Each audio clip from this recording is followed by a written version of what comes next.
మరి మీరు కూడా మీకు తెలిసిన రెసిపీస్ ని ఈ షో ద్వారా ప్రేక్షకులతో పంచుకోవాలి అనుకుంటే వెల్కమ్ టు రారండోయ్ వంటలు చేద్దాం. ఏ రెసిపీస్ చేయబోతున్నారు నా కోసం అలాగే మా వ్యూవర్స్ అందరి కోసం? అమృత్ ఫలాలని, అది అందరికి వ్యూవర్స్ కి చూపెడదామని.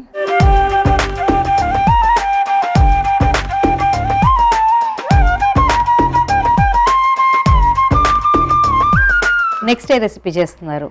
Mushroom Manchuria. Mushroom Manchuria.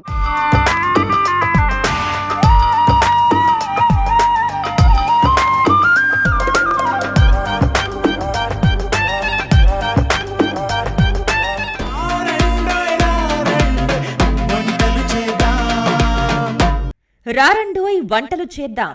సోమవారం నుండి బుధవారం వరకు రాత్రి 7:30 తిరిగి మరుసటి రోజు మధ్యాహ్నం 1 గంటకు చూస్తూ ఉండండి మీ ఈటీవీ అభిరుచి ఛానల్లో.